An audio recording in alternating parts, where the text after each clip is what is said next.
శ్రీ గురుభ్యో నమ. 2025 సంవత్సర ఫలితాల్లో భాగంగా నాలుగోది కర్కాటక రాశి. దీంట్లో పునర్వసు 4వ పాదం, పుష్యమి 1, 2, 3, 4 పాదాలు, ఆశ్లేష 1, 2, 3, 4 పాదాలు, మొత్తం 9 అండి. దీంట్లో మనకి ఈ సంవత్సరం ఈ రాశి వాళ్ళకి ఆదాయం ఏమో 8 ఉందండి, వ్యయము 2 ఉంది, అంటే బాగుంది. అలాగే మీకు రాజపూజ్యం 7 ఉంటే అవమానం 3 ఉంది, ఇది కూడా బాగుంది. ఈ 2 విషయాలు కూడా మీకు అనుకూలంగా ఉన్నాయి ఈ సంవత్సరం.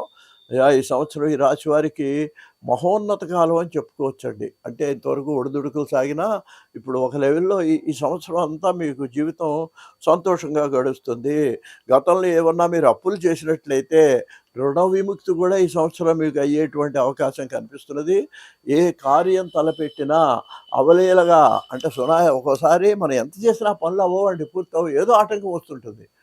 ఈ రాశి వాళ్ళకి ఈ సంవత్సరం మీరు ఏ పని తలపెట్టినా సరే అది చాలా చక్కగా అవలీలగా మీరు దాన్ని పూర్తి చేయగలుగుతారు. పెద్దవాళ్ళతో మీకు పరిచయం ఏర్పడుతుందండి. దానివల్ల ఏంటంటే మీ జీవితంలో అది వాళ్ళ వల్ల కొంత సహాయం కూడా మీరు పొందగలుగుతారు. గతంలో ఏమైనా ఇబ్బందులు ఉంటే అవి తొలగిపోతాయండి. ఇంట్లో శుభకార్యాలు జరిగే అవకాశం ఉంది. నూతనమైన పనులు ఏదైనా ప్రయత్నాలు చేస్తే అవి కూడా మీకు కలిసి వస్తాయి. మీకు ధనలాభం ఉంది. కోర్టు వ్యవహారాల్లో విజయం పొందుతారు, లాభిస్తాయి. పెండింగ్లో ఉన్న పనులు ఏమన్నా ఉంటే అవి ఈ సంవత్సరం పూర్తవుతాయి. వ్యవసాయ వ్యాపారదారులకి వాళ్ళందరికీ కూడా అభివృద్ధికరంగా ఉంటుంది. పుణ్యక్షేత్ర దర్శనం చేసుకుంటారు. దాని చేత మీరు మనశ్శాంతిని కూడా పొందుతారు. సంఘ సేవ చేసి మీరు 10 మందిలో గుర్తింపు పొందుతారండి. సోషల్ సర్వీస్ అనమాట అండి. దానివల్ల అవుతుంది, ఆటోమేటిక్గా మీ మాటకు విలువ ఉంటుందండి. మీ మాటకు గౌరవం, మీరంటే సంఘంలో గౌరవం ఏర్పడుతుందండి. ఇక ఏప్రిల్ నెలలో చూసినట్లయితే మీరు చెప్పుడు మాటలు విని కొంచెం ఇబ్బందులు తెచ్చుకునే అవకాశం ఉంది, జాగ్రత్తగా ఉండండి. మే నెలలో స్త్రీమూలక ధన వ్యయం అయితే సుఖమైన జీవితాన్ని మాత్రం ఆ నెలలో మీరు గడుపుతారు. కొంచెం మిత్రులతో విరోధాలు వచ్చే అవకాశం ఉంది, జాగ్రత్తగా ఉండండి. జూలైలో ధనాభివృద్ధి ఉంది.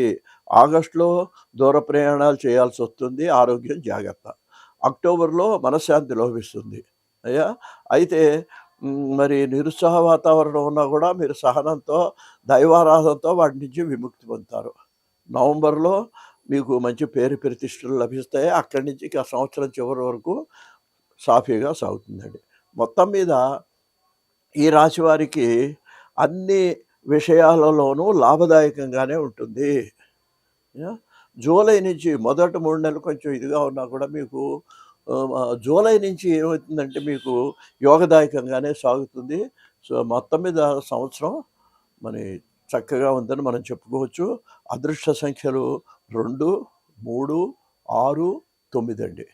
ఇంకా అనుకూలమైన వారాలు ఏంటంటే ఆది, సోమ, మంగళ, శుక్రవారాలు మీకు అనుకూలమైనటువంటి వారాలుగా చెప్పుకోవచ్చు.